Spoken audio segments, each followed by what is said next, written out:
A polícia aponta Domingos Brazão e Chiquinho Brazão como os mandantes do assassinato de Marielle Franco. Mas quem são eles? Por que Marielle se tornou uma ameaça e por que o nome da família Bolsonaro aparece nessa história?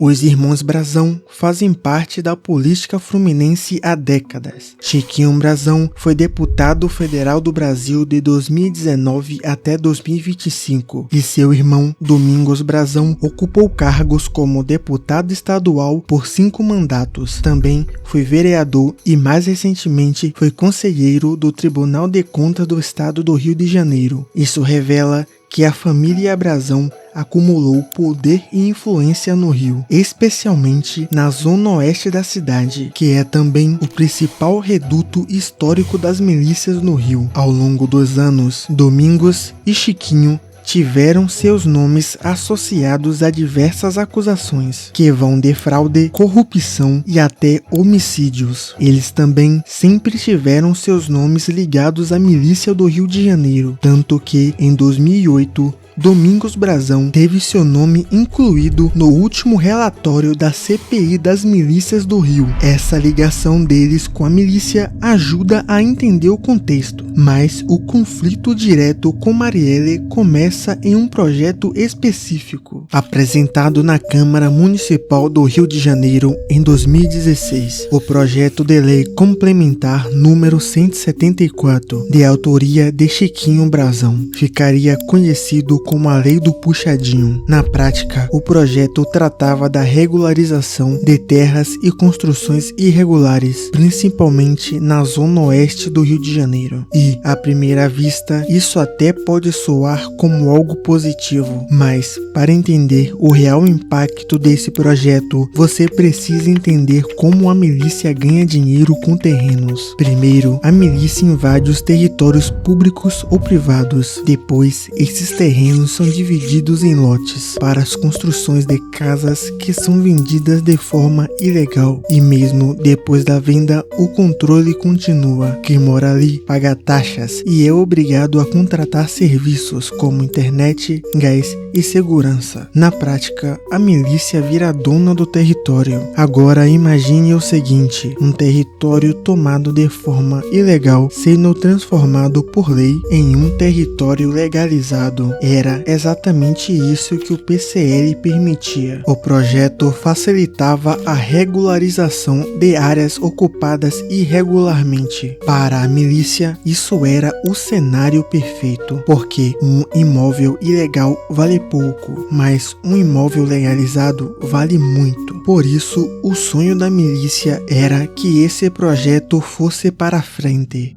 Foi por esse motivo que Marielle Franco se colocou contra o projeto. Ela foi uma das poucas pessoas a votar contra o projeto. E mais do que votar contra, Marielle também passou a denunciar publicamente que o projeto beneficiava a milícia. Esses atos de Marielle irritou muito os irmãos Brazão, porque Marielle era muito popular. Prova disso era o fato dela ser, na época, a segunda mulher mais votada no Brasil.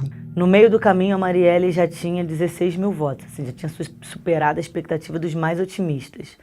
E aí termina com 46.502 votos, né? Tipo, sendo a segunda mulher mais votada no Brasil e a 5ª pessoa mais votada na cidade do Rio de Janeiro. Por isso, Marielle virou um obstáculo. Quanto mais Marielle falava, mais atenção ela atraía. Quanto mais atenção, maior o risco de investigação. E quanto maior o risco, maior o incômodo. Marielle se tornou um obstáculo tão incômodo que os irmãos Brazão decidiram matá-la. E para planejar o crime, eles chamaram Rivaldo Barbosa e teriam pagado 400 mil em propina para ele, que assumiu a chefia da Polícia Civil um dia antes da morte de Marielle. Ele foi escolhido a dedo para o planejamento e obstrução do crime. Rivaldo Barbosa liderou a primeira fase da investigação e foi ele a primeira autoridade a receber a família de Marielle. O nome da família Brazão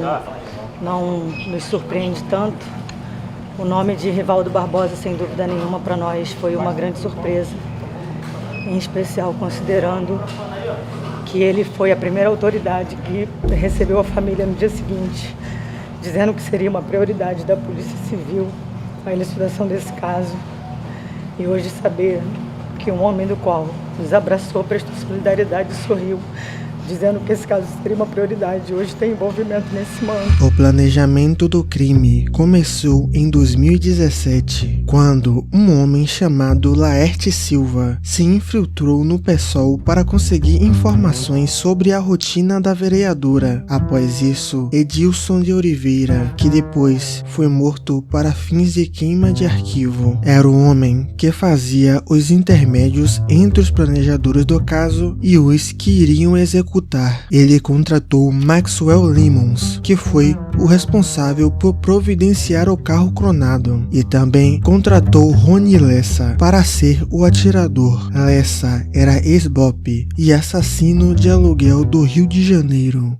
O Lessa é um psicopata, é uma pessoa que não tem qualquer respeito à vida, respeito por ninguém, né? É um verdadeiro psicopata. Também participaram do crime Elcio Queiroz, que foi o motorista, e Edson Barbosa, dono de um ferro velho, foi quem descartou o carro. Foi prometido aos assassinos que Rivaldo Barbosa iria fazer de tudo para atrapalhar as investigações, garantindo a impunidade. Rivaldo até chegou a instruir os executores para que não matasse Marielle na saída da Câmara dos Vereadores, a fim de não caracterizar o ato como um crime político. E isso fazia toda a diferença, porque se o caso fosse caracterizado como um crime político, ele seria julgado pela Polícia Federal. E se fosse julgado pela Polícia Federal, Rivaldo não iria conseguir atrapalhar as investigações. Ou seja, nada ali foi improvisado. Cada pessoa tinha uma função e cada etapa foi pensada com antecedência, deixando tudo pronto para o crime que aconteceu 14 de março de 2018. Antes de tudo acontecer, Marielle Franco participou de um evento chamado Jovens Negras Movendo Estruturas, que foi realizado em um lugar chamado Casas das Pretas, onde Marielle debateu e discursou com os participantes do evento. Quando acabou, ela saiu com seu motorista Anderson Gomes e sua assessora Fernanda Chaves. Assim que saíram, foram seguidos pelos assassinos. Enquanto estavam a caminho de suas casas, o carro dos assassinos se alinhou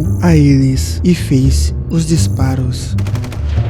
Marielle e Anderson não sobreviveram. Minha avó fica muito mal. Confesso, naquele dia eu achei que eu ia perder as duas. Tanto dela chorar.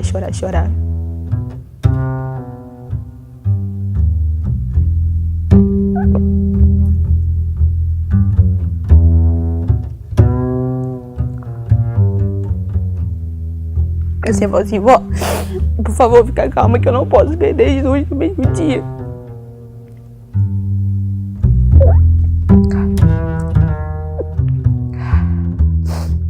O caso é tão cruel que guarda um detalhe perturbador. No mesmo dia que Marielle Franco foi assassinada, o projeto de lei que ela havia combatido acabou sendo aprovado. E agora eu te pergunto, o que é pior? O planejador do crime confortando a família de Marielle ou o projeto que ela denunciava sendo aprovado no mesmo dia de sua morte? Tudo antes da execução já havia sido estudado e o encobrimento já estava começando, mas o que eles não contavam era com a grande repercussão que o crime iria ter. Eu comentava com a minha tia assim, tia, os caras que fizeram isso, eles mesmo não tinham noção de que isso que ia repercutir nesse nível, sabe? Logo após o assassinato, a notícia se espalhou rapidamente nas redes sociais e gerou grande comoção, que depois levou a grandes protestos pelo Brasil.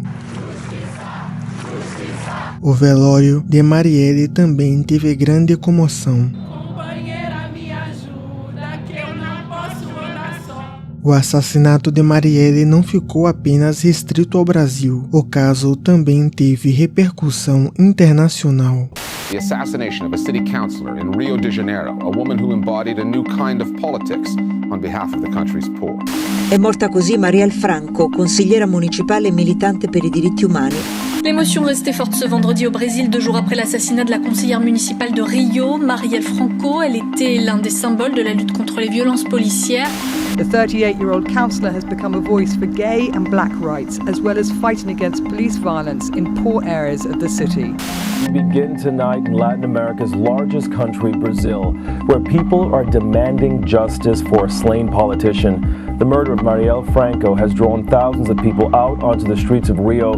Na época, muitas notícias saíram tentando ligar o crime ao nome da família Bolsonaro, o que levou muitas pessoas a fazerem acusações sem provas. E uma dessas pessoas foi o atual presidente Lula. E aqui no Brasil nós vamos ter que levantar a cabeça e lutar, porque não é possível que um país do tamanho do Brasil tenha o desprazer de ter no governo um miliciano, sabe, responsável direto pela violência contra o povo pobre, responsáveis pela morte da Marielle, responsável pelo impeachment da Dilma, responsável por mentirem a meu respeito. Do quanto é importante a gente ter um governo em que a gente possa sentar tete a tete e até colocar um dedo em risco na cara do governante. E a gente só dá valor a isso quando a gente não tem mais isso. Quando a gente não pode se aproximar do governante. Quando o governante tem um lado escuro. Porque a gente não sabe a qualidade de todos os milicianos dele. O que a gente sabe é que gente dele, sabe, não tem pudor de ter matado a Marielle. O que a gente sabe é que eles não têm pudor da preservação ambiental no momento em que a questão climática é uma questão muito importante no planeta Terra. A base de todas as acusações foi o fato de Lessa morar no mesmo condomínio de Bolsonaro, e Bolsonaro também foi mencionado em um depoimento feito pelo porteiro do condomínio. Segundo o porteiro, outro participante do crime, Elcio de Queiroz, entrou no condomínio horas antes do assassinato, alegando que iria para a casa de número 58, que pertence a Bolsonaro. Com isso, o porteiro teria entrado em contato com a moradia, ponderando sobre a permissão da entrada de Queiroz. Segundo o porteiro, a autorização foi dada por alguém dentro da casa, a quem ele chamou de seu Jair. Depois da repercussão, Carlos Bolsonaro publicou em suas redes sociais os áudios do momento em que o porteiro autoriza a entrada de Elcio Queiroz. No áudio, o porteiro liga para a casa de número 66, de onde recebe autorização de Rony Lessa para que deixe Elcio de Queiroz entrar no condomínio. No mês seguinte, o porteiro que havia citado Bolsonaro afirmou em um depoimento à Polícia Federal que havia se enganado ao citar o ex-presidente. Outro detalhe importante é que no dia do ocorrido, Bolsonaro era deputado federal e estava em Brasília, ou seja, não estava em sua residência no Rio. Apesar de todas as acusações feitas a Bolsonaro, a polícia nunca apontou qualquer participação direta da família no crime. A polícia também finalizou as investigações e o julgamento acontecerá neste mês. Com isso, agora você já sabe de tudo sobre o caso Marielle, mas poderia ficar sabendo também das hipocrisias do Felipe Neto ou relembrar os acontecimentos de 2025. Te vejo no próximo vídeo.